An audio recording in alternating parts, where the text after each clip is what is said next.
Welcome. Thank you for choosing to join me here, for finding this quiet space to listen. Settle in wherever you are and allow the gentle rhythm of the journey to wash over you. My name is Silas. I travel aboard the Wanderer, my own small train carriage, finding peace not just in reaching destinations, but in the slow unfolding of the world outside my window, noticing the quiet details that whisper the stories of a place.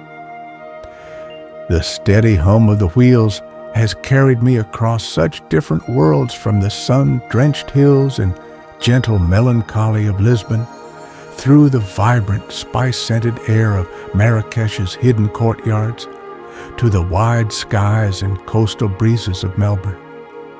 Each journey leaves its quiet echo, a subtle shift in perspective. Now the landscape outside is changing once more, shifting to vibrant greens, misty hills, and the lush tapestry of northern Thailand. The air, even through the glass, feels softer, warmer, carrying the scent of rain-washed earth as we glide towards Chiang Mai. In the chapters that follow, we will explore this ancient city together, but gently. We will wander through quiet temple grounds, feeling the coolness of stone beneath shaded walkways, listening for the chime of small bells stirred by the breeze. We will navigate the calm corners of bustling markets, taking in the scent of jasmine garlands and exotic fruits, observing the quiet artistry in everyday life.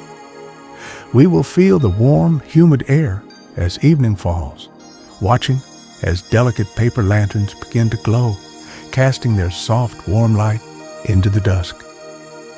It's these moments, these pockets of stillness, that I seek. This is an invitation to pause, to breathe, and to find a little peace in observing the world with gentle curiosity. Let the steady rhythm of the train soothe you as we arrive and immerse ourselves in the lantern light of Chiang Mai. If sharing this quiet journey brings you comfort, perhaps consider liking this recording or subscribing to the channel to continue traveling together. For now, let us begin. Chapter 1, Northern Rails. The rhythmic pulse of the wheels beneath me is a steady, familiar heartbeat. Outside the wide window of the Wanderer, the landscape slides by in a ribbon of impossible green. Rice paddies mirroring the soft gray sky stretch out like polished watercolors, dotted here and there with the conical hats of farmers wading slowly through the mud. The sheer vibrancy catches my breath, a green so deep, so alive. It feels like the color itself has a quiet energy. It's a world away from the sun-baked plains or coastal cities left behind. This is a land saturated with life, fed by rains I haven't yet felt. The train snakes gently alongside rolling hills, their slopes thick with vegetation, their peaks often lost in a soft veil of mist. It clings to the higher branches, blurring the horizon, lending an air of mystery to the unseen valleys beyond. Occasionally, the trees part to reveal small villages, clusters of wooden houses on stilts, smoke curling lazily from unseen cooking fires. Life here seems tied intrinsically to the land, moving at a pace dictated by seasons and sunlight, a rhythm far removed from the urgency I sometimes feel in larger cities. I watch a water buffalo grazing placidly, its dark form almost motionless against the emerald backdrop. Inside my carriage, the familiar comforts remain. The smooth, worn wood of the paneling glows faintly in the diffuse light. The scent of old leather from my satchel mingles with a faint, sweet aroma, perhaps pandan, from the cool water the attendant brought earlier. I lift the glass, the subtle fragrance a gentle reminder of this new region. The clickety-clack clickety-clack is a constant soothing mantra, the sound of distance being measured, of transition. It's a sound that has become synonymous with peace, with the quiet unfolding of the journey itself. I lean my head against the cool glass, tracing the path of a raindrop that begins to meander down the pane. The sky opens briefly, not with force, but with a soft, steady shower that washes the landscape, deepening the greens, making the air outside seem even fresher. It drums a gentle rhythm on the roof of the carriage, adding another layer to the train's lullaby. There's a certain intimacy to being inside, dry and comfortable, while witnessing the world receiving rain. It feels like a quiet blessing bestowed upon the earth. My notebook rests closed on the small table beside me, for now observation feels more potent than description. Words seem inadequate to capture the sheer quiet majesty of this unfolding scene. It's enough to simply be present, to let the colors, the motion, the soft sounds wash over me. This slow approach north feels right. A gentle immersion rather than a sudden arrival. The energy is shifting, becoming softer, more introspective as we draw nearer to the Lanna heartland. I think about Chiang Mai, a name that evokes images of ancient temples and mist-laden mountains. I carry no strict itinerary, only a quiet curiosity. What moments of stillness await there? What subtle details will catch my eye? The anticipation isn't hurried. It's a gentle unfurling, much like the landscape itself. It's the pleasure of knowing a new place awaits, holding unknown quietudes and simple beauties, ready to be discovered at their own pace. The train slows slightly as it navigates a curve, revealing a wider vista, a river valley, the water, a muddy brown, reflecting the overcast sky. Houses cling to its banks, connected by slender bamboo bridges. Life feels close to the water here, dependent on its flow. The rain softens again, the clouds thinning, allowing a pearly light to filter through, illuminating the moisture clinging to every leaf and blade of grass, making the whole world shimmer. The gentle rocking continues, a cradle-like motion. My eyes feel heavy, not with fatigue, but with a deep sense of calm. The journey itself is a balm, smoothing out the edges of thought, allowing for simple presence. I close my eyes for a moment, listening only to the rain and the rails, feeling the steady movement carrying me forward towards the promised lantern light, letting the rhythm of the journey seep into my bones. Chapter 2. Gateway to Lanna. The train sighs to a halt, the familiar rhythm dissolving into a series of gentle bumps and hisses. Stepping down from the Wanderer onto the platform at Chiang Mai station, the first thing I notice is the air. It's warm, certainly, but carries a soft humidity, thick with the scent of damp earth, greenery, and something else. A faint sweetness, perhaps blossoms. It wraps around me like a gentle embrace, distinctly different from the drier heat or coastal breezes of other places.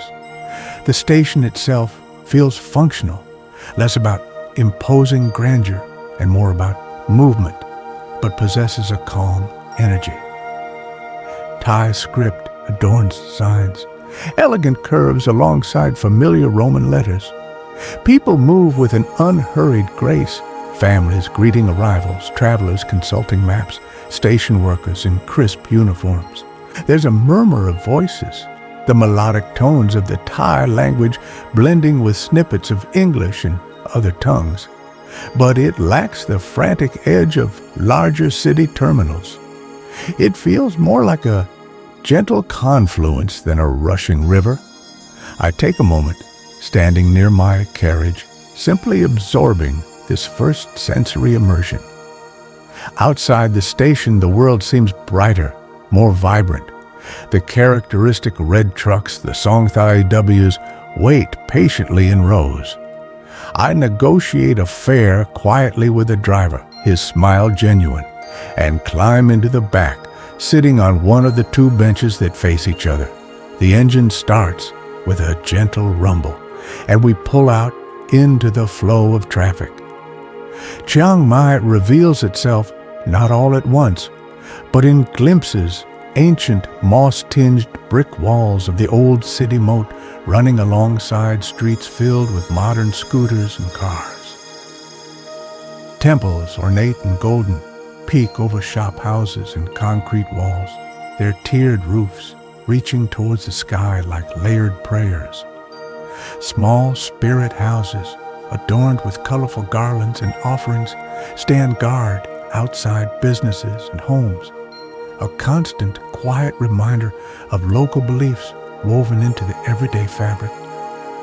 Motorbikes weave through the traffic with balletic ease, carrying passengers perched side saddle, shopping bags dangling from handlebars. There's a fluidity to the movement, a relaxed acceptance of the organized chaos. The Songthai W turns off a main road, down a narrower street, and then into an even smaller lane, a Soi. Suddenly, the sounds of the city soften. Trees overhang the lane, filtering the sunlight, dappling the pavement in shifting patterns of light and shadow. Potted plants crowd doorways, ferns, orchids, palms creating small personal jungles. The air here feels cooler, quieter. The driver stops beside a wooden gate set into a white wall, overhung with bougainvillea. This is it. I thank the driver, gathering my worn leather satchel, and step onto the quiet lane. The sounds are different here. The distant chime of what might be temple bells, the chirping of unseen birds, the rustle of leaves in a gentle breeze. There's a feeling of stepping slightly aside from the main current into a pocket of calm. The scent of jasmine hangs faintly in the air, delicate and sweet. My accommodation is a traditional style guest house built with dark teak wood. Standing before the gate, I take a deep breath, feeling the subtle shift from the open journey to this enclosed, peaceful space. The transition from the train through the brief bustle of the station and streets to this quiet lane feels natural, unforced. It's like following a stream as it narrows and slows, finding its way to a tranquil pool.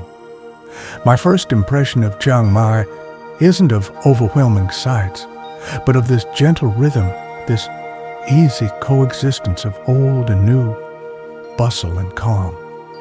I push open the wooden gate. Inside, a small courtyard garden awaits, shaded and cool.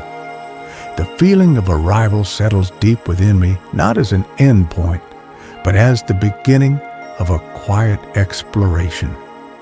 The journey continues, just on foot now, at an even slower pace, within the embrace of this gateway city to the Lanna kingdom. The warmth, the scents, the gentle sounds, they all whisper a quiet welcome. Chapter 3. A Quiet Soi. The room is simple, yet possesses a quiet elegance. Polished teak wood lines the floors and parts of the walls, cool and smooth beneath my feet. The furniture is minimal, a comfortable bed draped with clean white cotton, a small wooden desk and chair, a wardrobe. There's a ceiling fan turning slowly, its blades stirring the warm air into a gentle current.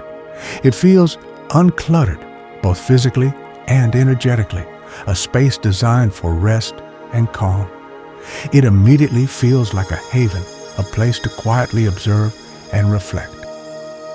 I slide open the wooden doors leading onto a small balcony. It overlooks the Soi below, but also offers a view across a neighboring wall, revealing the edge of a temple courtyard. The layered orange and gold roof of a small building, perhaps a library or shrine, is visible through the leaves of a large mango tree. Below, the lane is quiet. A woman waters her abundant collection of potted plants, her movements slow and deliberate. The sounds are soft, the splash of water, the distant cooing of doves, the occasional gentle hum of a scooter passing by.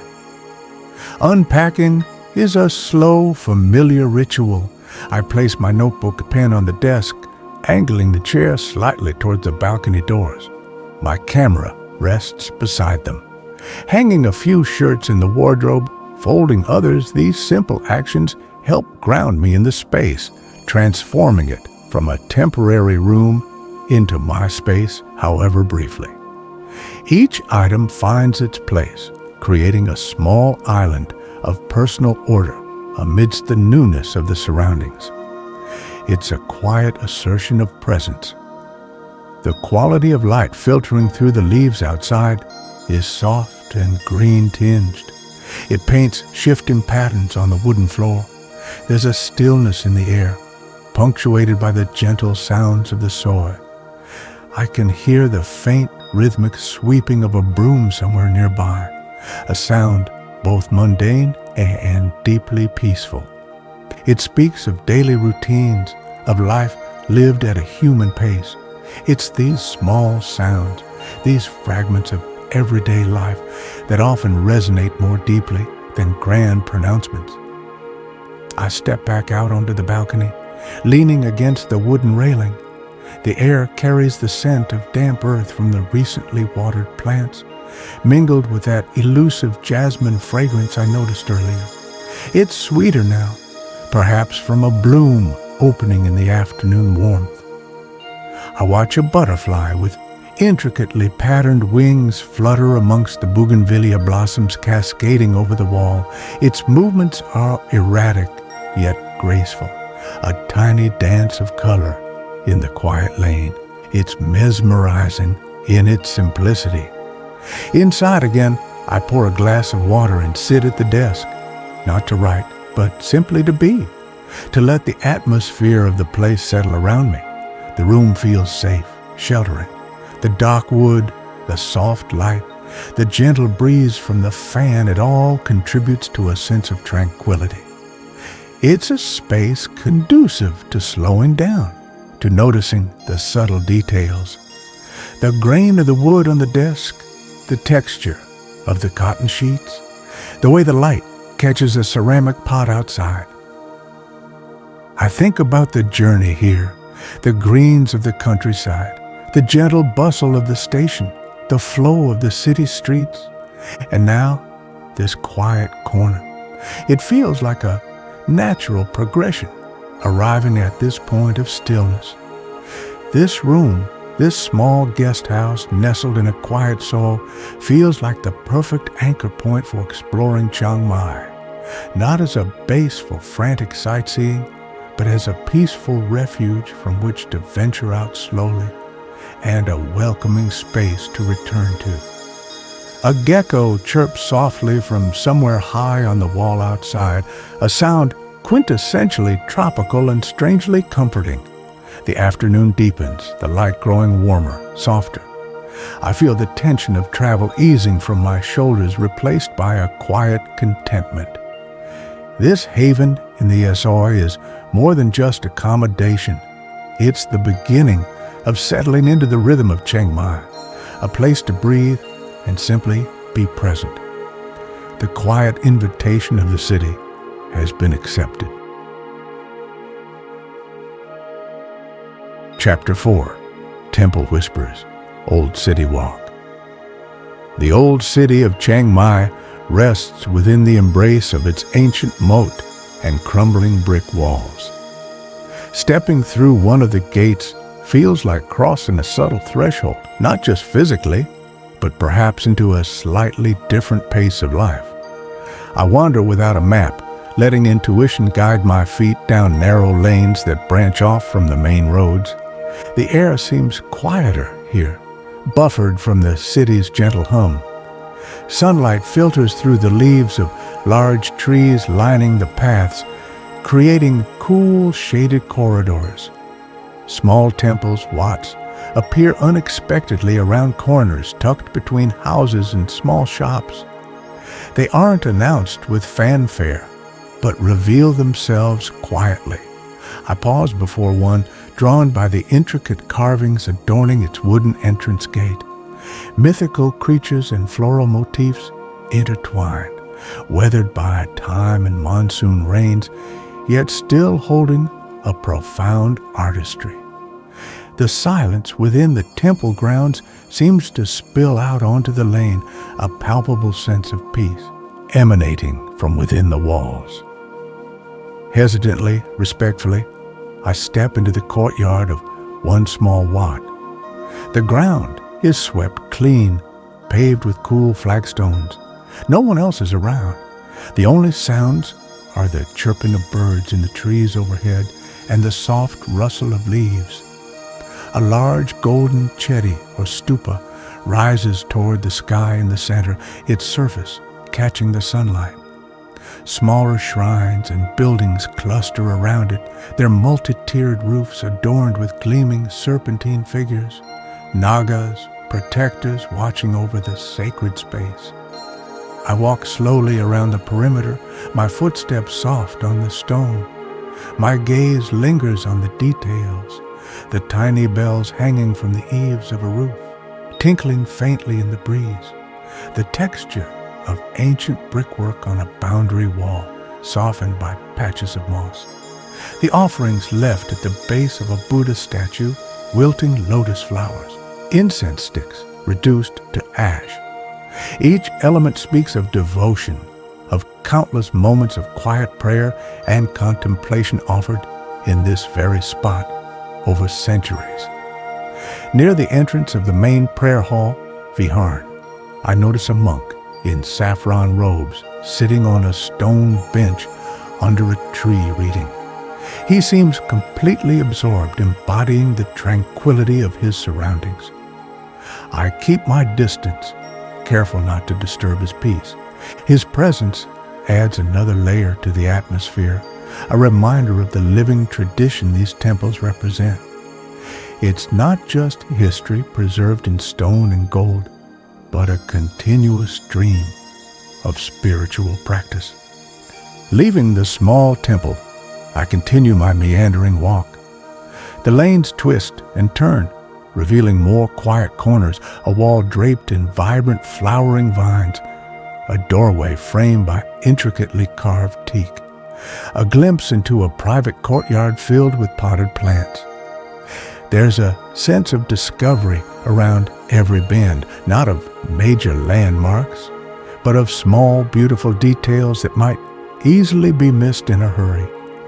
This slow pace feels essential to appreciating the old city's subtle charm. I pause again by another temple wall, this one featuring fragments of colorful murals, faded but still evocative, depicting scenes from Buddhist scriptures. The artistry is remarkable, telling stories silently through images. I trace the outline of a figure with my eyes, imagining the hands that painted it long ago, the devotion poured into its creation. There's a quiet conversation happening here, between the past and the present, between the art and the observer. The afternoon sun begins to slant, casting longer shadows. The golden tips of temple roofs scattered throughout the old city seem to ignite, glowing warmly against the deepening blue sky. The air remains warm, filled with the scent of blossoms and sometimes faintly of incense. This slow walk, filled with quiet discoveries and moments of contemplation, feels like a perfect introduction to the spiritual heart of Chiang Mai. It's found not in grand pronouncements, but in these temple whispers carried on the gentle breeze down quiet, ancient lanes. Chapter 5. Golden Hour at Wat Chedi Luang. Finding my way to Wat Chedi Luang feels different from discovering the smaller hidden temples. Its presence is more pronounced, occupying a significant space within the old city grid. Yet, as I step through the gates into the spacious grounds, a familiar sense of peace descends. The air hums with a quiet reverence, even with other visitors walking the paths. It's the late afternoon, and the light has begun its magical transformation, shifting from the bright clarity of midday to the soft, warm hues of the golden hour. My eyes are immediately drawn to the main structure, the enormous ruined Chedi. It stands partially collapsed, a testament to an earthquake centuries ago, yet its power and presence are undeniable. The sheer scale is humbling. Weathered bricks, warm terracotta, and ochre tones rise toward the sky, scarred but magnificent. Elephants carved from stone emerge from the base on one side, standing as eternal guardians, though some are worn smooth by time and elements. It feels less like a ruin and more like an ancient entity, breathing history. I walk slowly around the base of the great stupa. The late afternoon sun bathes its western face in a rich golden light, highlighting the textures of the old brickwork, casting deep shadows in the recesses. It feels alive, changing with the shifting light. I imagine it whole centuries ago, perhaps covered in gold leaf, a truly dazzling monument. Yet there's a profound beauty in its current state, a stoic endurance, a connection to the earth and the passage of time. Near the main Chedi stand other smaller temples and halls, their roofs intricately decorated, glowing in the slanted light. I pause near one, the Vihar, listening. Faintly, from within, comes the sound of chanting. Deep, resonant voices rise and fall in a steady, hypnotic rhythm. It's a sound that seems to anchor the entire complex, a living pulse of devotion within the ancient stones. I don't understand the words, but the peaceful, focused energy is unmistakable. Finding a stone bench beneath a sprawling Bodhi tree, its heart-shaped leaves rustling gently, I sit. From here, I can see the great Chedi, the smaller temples, and the people moving quietly through the grounds. Some pause to take photographs. Others light incense sticks, their fragrant smoke curling upwards in the still air. A few monks walk by, their saffron robes adding splashes of vibrant color to the scene. There's a shared sense of quiet appreciation, a collective pause in the presence of something ancient and sacred. The golden light intensifies, painting the sky in strokes of orange and pink behind the silhouette of the stupa. Shadows lengthen, stretching across the sandy courtyard. The air cools slightly, carrying the scent of incense and dust. It's a moment suspended in time, beautiful and serene. My own thoughts quieten, absorbed by the atmosphere. There's little need for internal monologue when the external world offers such profound, peaceful beauty. It's enough to simply witness, to feel the history, the spirituality, the artistry converge in this golden hour. I watch as birds swoop and settle in the branches of the trees, their evening calls adding to the soundscape. The chanting from the Vihar continues, a steady undercurrent to the scene. This place feels like a confluence of history and present devotion, of human artistry and natural decay, of light and shadow. It holds a complex beauty, both majestic and profoundly calming. It speaks not of loss, but of resilience and the enduring power of faith. As the light begins to fade, the gold softening into dusky purple, I rise from the bench. The experience lingers, the image of this sunlit Chedi, the sound of the chanting, the feeling of peace. Leaving Wat Chedi Luang, I carry that golden hour stillness with me, a quiet resonance within. It's a reminder that even structures marked by time can hold immense beauty and offer profound moments of tranquility, especially when bathed in the gentle light of a Chiang Mai evening. Chapter 6. The Rhythm of Alms, Takbat. Dawn arrives softly in Chiang Mai, not with a sudden burst, but a gradual lightening of the sky from inky black to pearly gray. I wake before my alarm, drawn by a subtle shift in the pre-dawn quiet. Slipping out of the guest house while the Soi is still mostly asleep, I walk towards one of the main streets bordering the old city, seeking a place to observe the morning alms ritual, takbat, respectfully and unobtrusively. The air is cool and still, carrying the scent of damp earth and charcoal from extinguished cooking fires. I find a spot across the street from a small group of local people already waiting. They kneel on woven mats laid on the pavement, their faces serene, holding containers filled with rice and other food items. There's a palpable sense of quiet anticipation, a shared understanding of the ritual about to unfold. Streetlights cast pools of yellow light, but the dominant illumination comes from the brightening eastern sky. The city is slowly waking, but here a profound stillness reigns. Then they appear, a silent procession of monks, walking single file, barefoot on the cool pavement. Their saffron robes are a soft, luminous orange in the dim light, seeming to glow from within. Each monk carries an alms bowl held steady before him. They move with a quiet dignity, their faces calm and focused, eyes generally cast downwards. There is no sound but the soft padding of their bare feet and the occasional pre-dawn bird call. As the monks approach, the kneeling devotees bow their heads respectfully. One by one, as a monk pauses before them, they place scoops of steaming rice, small packets of food wrapped in banana leaves, or other offerings directly into the bowl. The exchange is swift, silent, performed with grace and humility. The monks accept the offerings without comment, their expressions unchanging, embodying detachment and gratitude simultaneously. It's a beautiful, wordless interaction.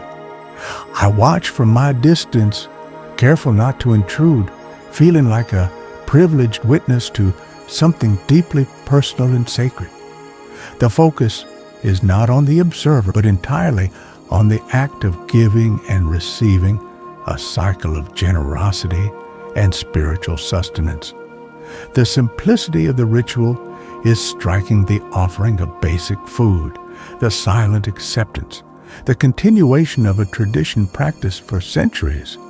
It feels fundamental, elemental. The procession continues down the street, the line of orange robes moving steadily through the gradually increasing light. More people join the waiting devotees, stepping out from homes and shops with their offerings ready. There's no fanfare, no ceremony beyond the quiet act itself. It's woven into the fabric of daily life, a rhythm as natural as sunrise. The collective energy is one of deep respect, peace, and quiet devotion. It's incredibly moving to observe. As the last monk passes, the people gather their mats and containers, exchanging quiet greetings before melting back into their homes or starting their day. The street slowly returns to its normal morning activity, the first motorbikes beginning to sputter past. Yet, the residue of the ritual hangs in the air, a lingering sense of peace, a feeling of having witnessed a moment of profound grace. The sun is now properly rising, casting long shadows and painting the sky in warmer tones. Returning towards my Quiet Soi, I reflect on what I've seen. The Tokpat wasn't a performance. It was a quiet expression of faith and community interdependence. The monks rely on the community for sustenance, and in return, the community earns merit through their offerings. It's a beautiful symbiosis, enacted daily with quiet humility. Witnessing it has deepened my appreciation for the spiritual undercurrent that flows so gently beneath the surface of life in Chiang Mai. The rhythm of Alms is a quiet heartbeat of the city. Chapter 7. Scents and Colors. Market Stillness. Wararat Market, or Kad Luang, pulses with a vibrant energy. Yet even here, pockets of stillness can be found, especially if one arrives before the main rush or explores the quieter peripheries. I choose a time mid-morning, hoping to catch the rhythm before it peaks. Stepping inside the covered market area, the air immediately becomes thick with 1,000 scents, the sweetness of ripe mangoes, the pungent aroma of dried chilies, the earthy smell of fresh turmeric, the fragrance of exotic flowers, and the savory notes of unseen food stalls cooking nearby. Instead of diving into the busiest aisles, I drift towards the edges, where vendors seem less hurried, arranging their wares with care.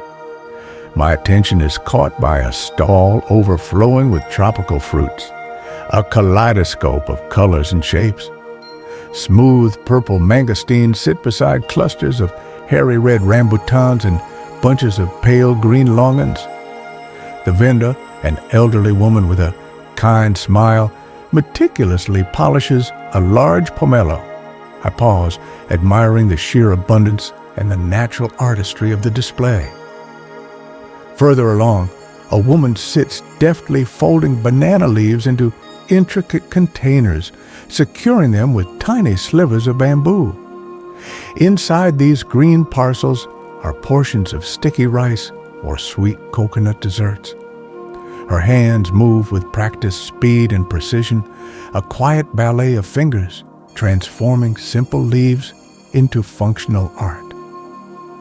I watch for a few moments, captivated by her skill and focus. It's these small moments of craftsmanship, often overlooked, that reveal so much about local culture and ingenuity. I wander past stalls piled high with dried goods, mushrooms of varying shapes and sizes, translucent noodles, bags of colorful spices. The textures are fascinating, rough, smooth, brittle, powdery. Nearby, vibrant textiles are stacked lengths of silk with intricate patterns, woven cotton in earthy tones, colorful hill tribe fabrics embroidered with geometric designs. I run my fingers lightly over a piece of indigo-dyed cotton, feeling the slightly rough texture, admiring the depth of the color. A flower section draws me in with its heady perfume and dazzling color. Buckets overflow with orchids of every imaginable hue, delicate jasmine blossoms, bright marigolds, and tightly furled lotus buds. Vendors string intricate flower garlands, poang malay, their fingers moving quickly, threading blossoms onto long needles. These garlands, used as offerings or tokens of respect, are small masterpieces of floral art, their fragrance filling the air with a sweet, pervasive scent. I decide to buy a small bag of dried mango, the vendor carefully weighing it on an old-fashioned scale. The transaction is gentle, accompanied by smiles and quiet nods. There's a pleasant lack of pressure, an easygoing commerce that feels refreshing. Near a food stall, I pause to watch someone prepare Quiet Soi, the famous northern Thai noodle dish, ladling fragrant curry broth over noodles, adding toppings with care. The aroma is enticing, a complex blend of coconut, spice, and lime. Navigating the aisles slowly allows me to absorb the details without feeling overwhelmed. I notice the way sunlight streams through gaps in the roof, illuminating dust motes dancing in the air, the different designs of woven baskets used by shoppers, the gentle chatter and laughter exchanged between vendors who have likely known each other for years. It's a microcosm of local life, a vibrant tapestry woven from scents, colors, textures, and quiet interactions. Leaving the main market building, I find a quieter outdoor section where vendors sell traditional herbs and medicinal plants. The pace here is even slower, the atmosphere more subdued. Bundles of dried leaves and roots are laid out carefully, their earthy scents mingling in the warm air. It feels like stepping back slightly in time. This exploration, focusing on the sensory details and the quiet moments within the market's energy, has been far more rewarding than rushing through. The market's stillness lies not in silence, but in these focused moments of observation and appreciation. Chapter 8. Threads of Light, Riverside Lanterns. As late afternoon softens into evening, I find myself drawn toward the Ping River. It flows languidly through the city, a wide, calm ribbon reflecting the changing colors of the sky. I find a small, quiet cafe with a wooden deck overlooking the water, away from the main roads. Ordering a simple iced tea, I settle into a chair facing the river, content to watch the day gently close. The heat is easing, replaced by a soft warmth, and a gentle breeze stirs the leaves on trees lining the bank. The river itself is mesmerizing. Its surface, mostly smooth, occasionally ripples as a long-tail boat putters past in the distance, its wake spreading outwards like unfolding silk. The opposite bank is a mix of houses, temples, and greenery, their reflections shimmering and elongating on the water's surface. The sky above transitions through shades of orange, pink, and violet, painting the clouds with soft fire. It's profoundly peaceful, watching the slow, inevitable shift from day to night. As dusk deepens, lights begin to appear. Small lights twinkle on the opposite bank, and the street lights along the river road cast a warm glow. Then I notice them lanterns, hanging from the eaves of the cafe, strung between trees along the riverbank, adorning nearby guest houses. They are beautiful Lanna-style lanterns, crafted from bamboo frames and colorful paper or cloth, some cylindrical, some multifaceted. One by one, they are switched on, emitting a soft, warm light that feels gentle and inviting. The lanterns don't dispel the darkness. They accentuate it, creating pools of warm illumination against the deepening blue-black canvas of the night sky. Their light reflects on the river's surface, mingling with the mirrored colors of the sunset, creating shifting patterns of light and color that dance on the water. It feels magical, like stepping into a quiet dream. This must be the lantern light the city is known for, especially during festivals, but even on an ordinary evening, it holds a special charm. I sit quietly, sipping my tea, absorbed in the scene. The soft glow of the lanterns seems to encourage quiet contemplation. I think about light as a symbol of hope, guidance, warmth, celebration. Here tonight, it simply feels like beauty for its own sake. A gentle adornment to the peaceful riverside evening. It transforms the familiar shapes of trees and buildings into something softer, more mysterious. The threads of light weave a delicate tapestry across the darkness. The sounds of the evening are soft too. The gentle lapping of water against the bank, the distant chirping of cicadas starting their nightly chorus, the faint murmur of conversation from other patrons in the cafe. Occasionally, the soft chime of temple bells drifts on the breeze from a nearby wat. It's a soothing soundscape perfectly complementing the visual beauty of the lantern-lit river. My breathing slows, matching the calm rhythm of the scene. Looking at the lanterns, some intricate, some simple, I appreciate the artistry involved. They are more than just sources of light. They are handcrafted objects, expressions of culture and tradition. Their soft glow feels like a whisper from the past, connecting this modern evening to centuries of Lanna heritage. It embodies the gentle spirit I've felt throughout Chiang Mai, a blend of artistry, tradition, and quiet beauty.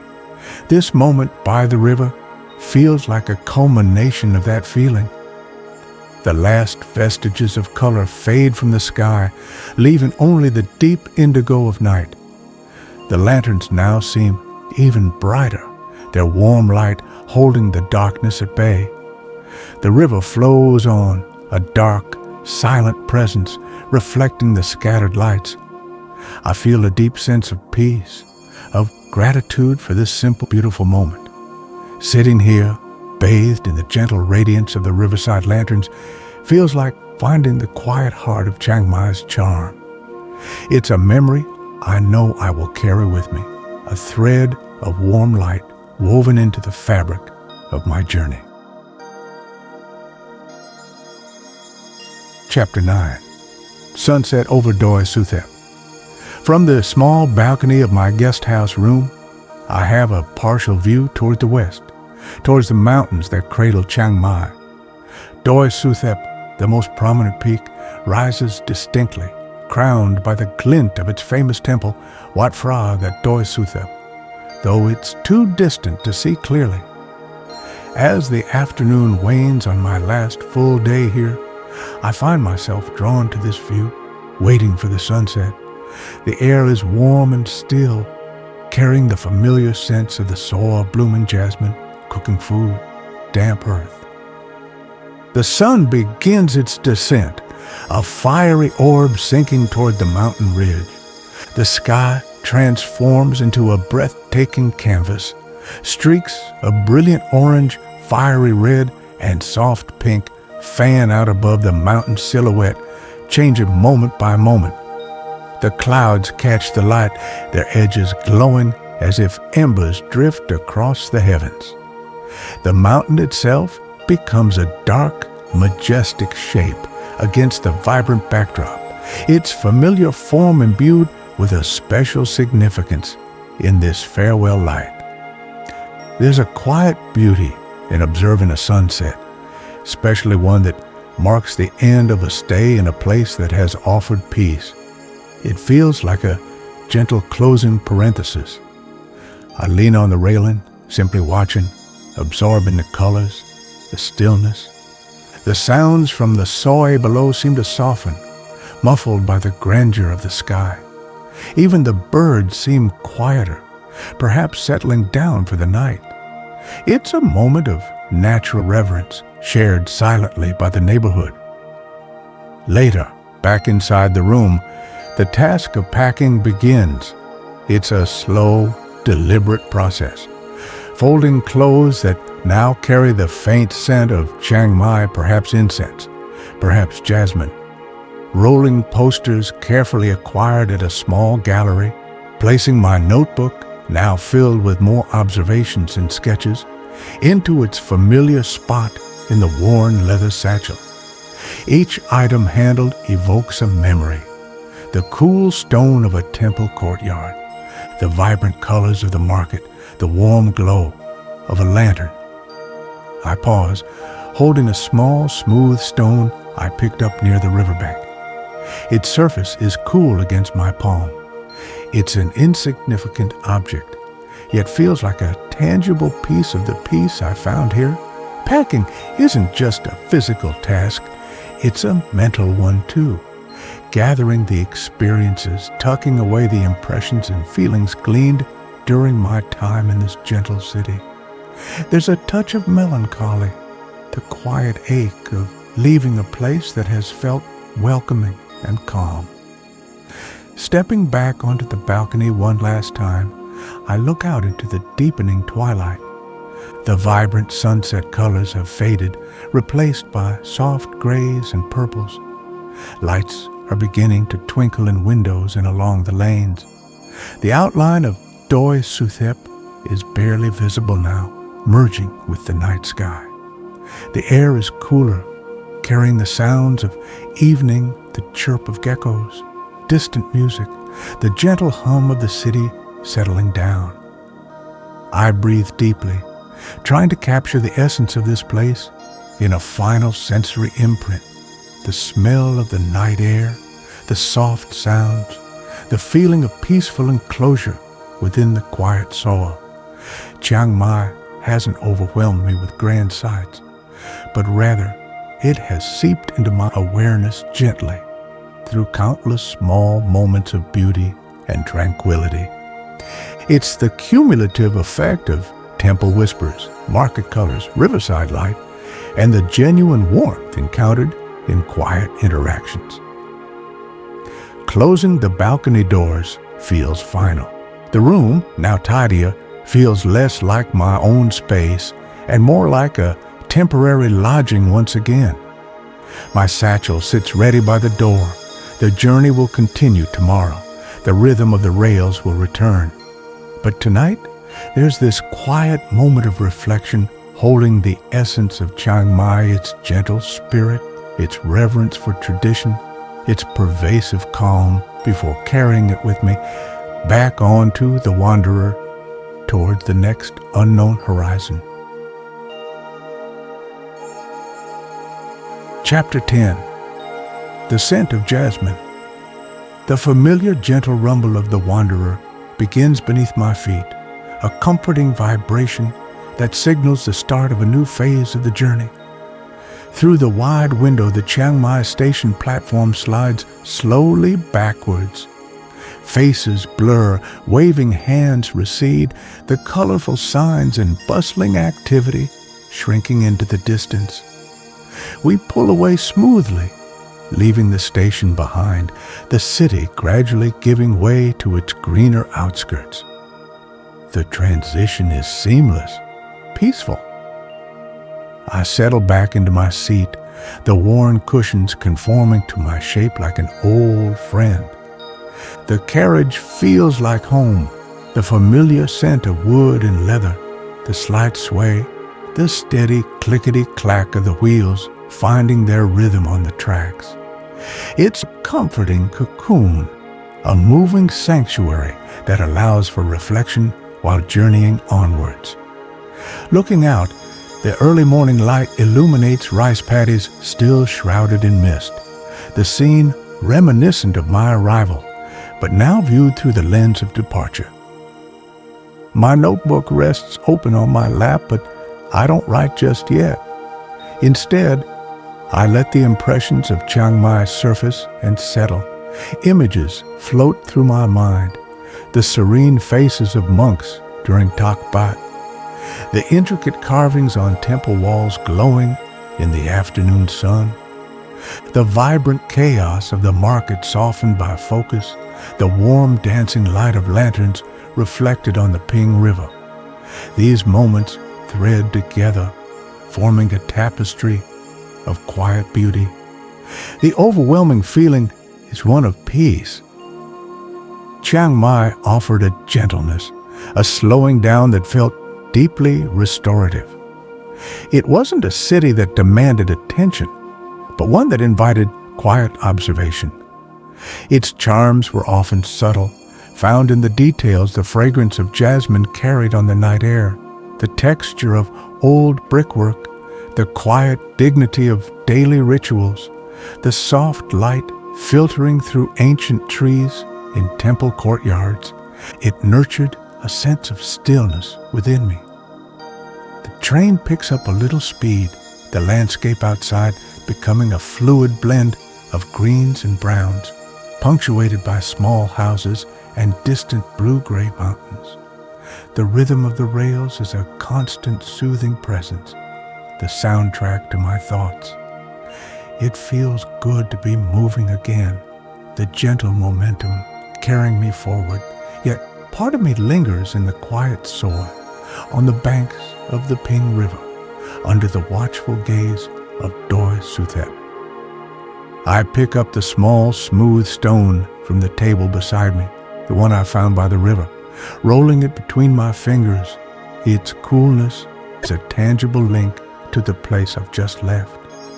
It holds no intrinsic value, yet feels precious, a repository of memory, a reminder of the tranquility found. It represents the simple, grounding beauty that characterized my stay. I slip it into a small pocket within my satchel, a quiet keepsake. The scent of jasmine, real or imagined, seems to linger faintly in the carriage air. Perhaps it's just a strong memory triggered by the reflections, but it feels present, a final fragrant farewell from the Lanna kingdom. It encapsulates the delicate, pervasive charm of Chiang Mai. It's a scent I'll associate now with peaceful evenings, lantern light, and a gentle way of being. The journey ahead is unknown, the next destination yet to fully form in my mind, but that uncertainty feels comfortable, held within the familiar embrace of the wanderer. For now, it's enough to carry the essence of Chiang Mai with me, its quiet grace, its spiritual depth, its gentle rhythm. The steady pulse of the train continues, a metallic heartbeat, measuring the miles, carrying me onwards, leaving the scent of jasmine and the lantern light to glow softly in memory.